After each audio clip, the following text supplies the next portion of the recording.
right, good Thursday afternoon, everyone. Thanks for stopping by for a check of your forecast. Hope everyone's doing well today. It is another hot one here across the Texas Panhandle, so definitely make sure you're staying hydrated if you plan on hitting the outside, any kind of activities that you have outside.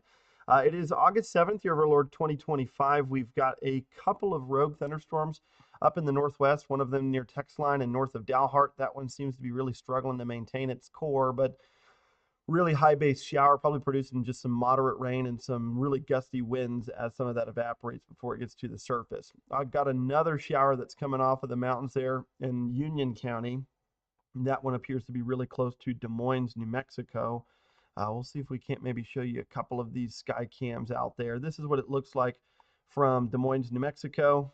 We are looking to the, looks like to the northwest. Let's get this turned just a little bit so that you guys can better see where that storm is at. Looks like it is to the southwest of Des Moines. You can kind of see the anvil there, kind of running right up over the top of the Sierra Grande Peak. Looks like just a really high base shower. Again, looks like most of it actually is still pretty far to the south and west of Des Moines. Let's take a look at our sky cam there in Texline. This is that weak thunderstorm that's up there in Dallam County. You can see again, really small anvil to it, very, very isolated.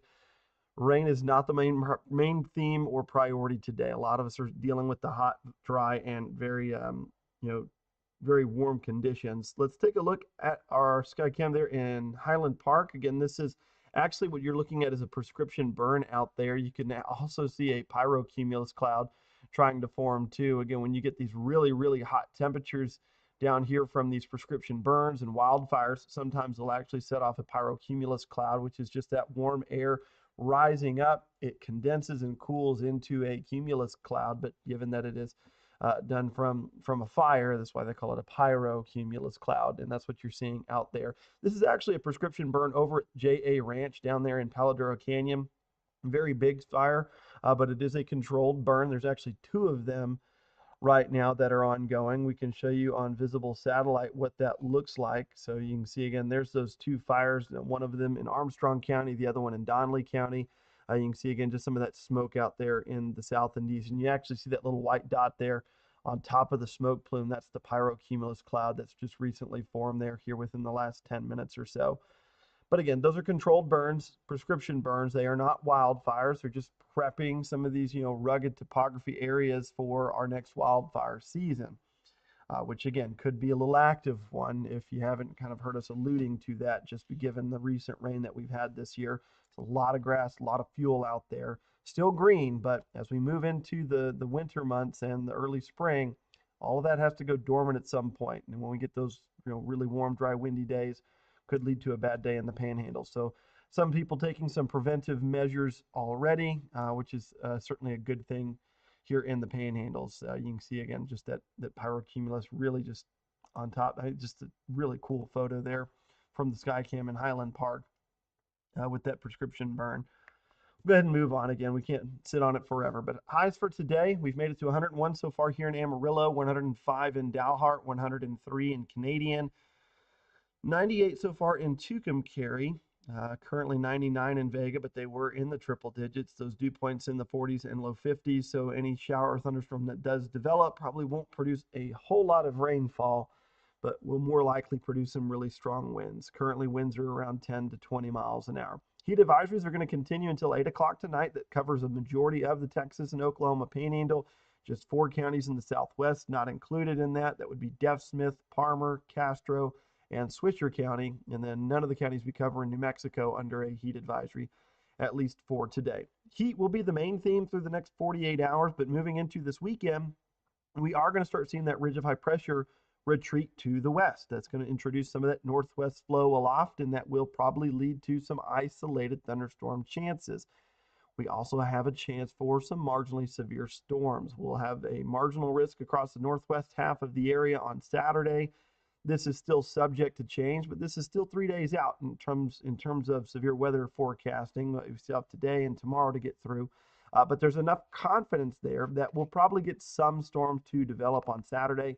A few of them could be strong to severe. So that'll be what we're watching heading into this weekend. Here's your highs for tomorrow, just like today. Going to be another brutal one. We'll get back into the low 100s. We'll probably see another heat advisory issued across the northeastern side of the Panhandle region. So just make sure you're staying hydrated for the rest of this week. So there's some of those really isolated thunderstorms up there in the northwest. I think the model's still probably overdoing how much coverage we'll have from those thunderstorms. They fall apart overnight tonight.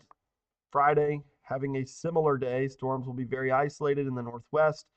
Not really expecting them to be scattered, but model thinks so. We'll see what happens. I just think that we'll probably be dealing with very isolated storm coverage given the drier air that we have in place. Saturday, though, the northwest flow starts to kick back into gear. This will probably be more accurate in tales of where we'll see, or the coverage of storms that we'll see on Saturday. You can see kind of scattered activity, not very widespread storms, so certainly not a guarantee, but it is something that we'll have to monitor. It does look like those conditions for severe weather may come back into play. And that's just due to this ridge moving west. You're going to get a trough to dig in the central portion of the country. This almost represents what you would call an omega block pattern. It's not going to persist for very long. It's actually just a trough just sweeping across the region, but it may just slow down how that trough digs. Again, just because we've got these two ridges here, this one kind of forcing it down, this one trying to force it up. So we may get this trough to set up for 1 to 2 days, and that'll probably lead to a better shot for rain. I don't think it's going to guarantee us rainfall, but it's going to be a better pattern, at least more favorable for some isolated to scattered storms within the viewing area. It does not mean that everyone's going to see rainfall, though. But I think Sunday, Monday, and maybe again on Tuesday, we'll have a decent chance for some precipitation. As we get into the middle of next week, that ridge really starts to build out in the southeast. And we do see that troughs start to lift. That just allows for this ridge to push a little closer to the panhandles. And so it may kind of suppress our storm chances. Just notice the height anomalies. They're really not that bright in red and oranges. So the temperatures, while they'll still be a little bit warmer than normal towards the second half of next week, we don't think they're going to be crazy high. And I don't really think we'll be in the triple digits, but we will probably be in those mid 90s. This ridge, though, is something that we may have to watch for the Gulf and the southeast portion of the country.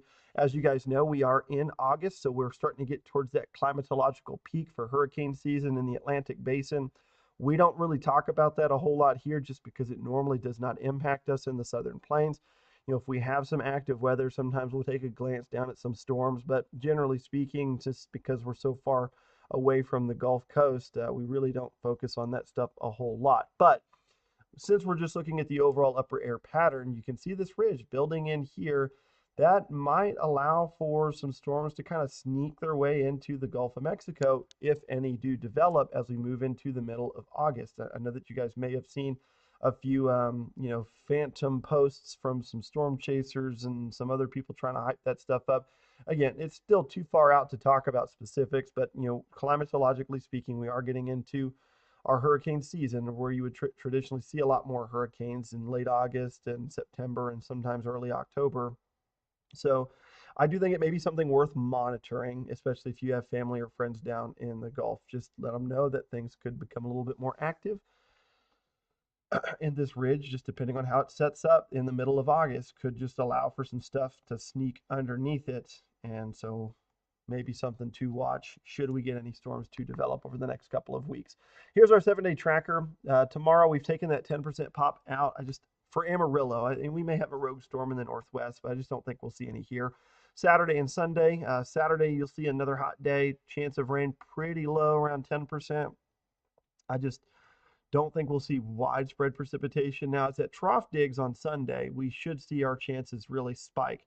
And so you see we go from 10 to 40% and then even to 50% there on Monday. And some cooler weather too. Again, if we have a lot of cloud cover, that usually stunts those high temperatures. And so we should be a little bit below average for a day or two, but largely speaking, the temperatures will be warmer than normal through the next 7 days. We just get a couple of afternoons there where we're at or maybe a little bit below normal, but we should be back up into those mid 90s by the middle of next week. That is all we've got for this afternoon. So I think we'll let you enjoy the rest of your day. Thank you.